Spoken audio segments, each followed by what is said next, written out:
There was no major damage over the weekend explosion at SpaceX, but we are told it could be felt as far away as Port Isabel. Cameron County authorities are calling it a cryogenic explosion. And this morning, new efforts are being made to let people in that area know about when testing will happen. The next test is set from 2 to 3 this afternoon. Here's Channel 5's Christian Von Preissing. What looks like debris from that explosion laying in wetlands owned by the U.S. Fish and Wildlife Service across the street from the Boca Chica launch site. Days after the incident, flying possibly hundreds of feet.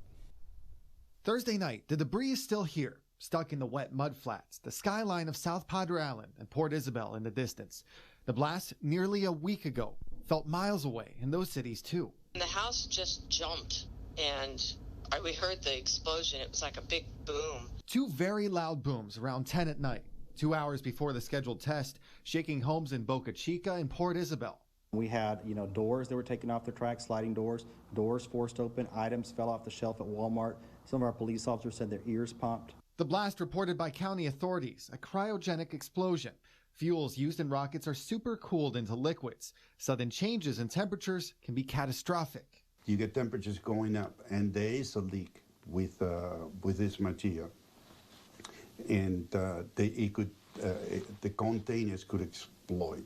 What used to be a populated Boca Chica village has fewer residents. A vocal critic, Maria Pointer, packing her bags and moving to Port Isabel.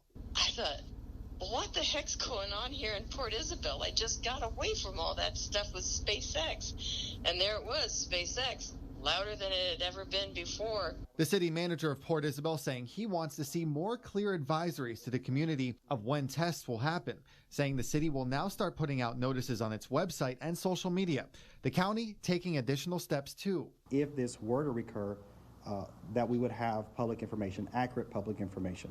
And so the county indicated to us that they would be having personnel on site during these planned events, tests and launches, so that if anything were to happen, they could get some information out to us more quickly. No injuries were reported in this blast, and county officials say no contaminants were released. From Port Isabel to the few residents left in Boca Chica, the details of what happened Friday still unknown. These people, they're going to find out what it's like to be neighbors to SpaceX, because there's no channel to talk to. It's dark. You don't get to say, hey, fix this, or hey, you did that. You just have to find a way. Despite several requests from Channel 5, still no response from SpaceX as to what happened here Friday. Christian Von Preissing, Channel 5 News this morning.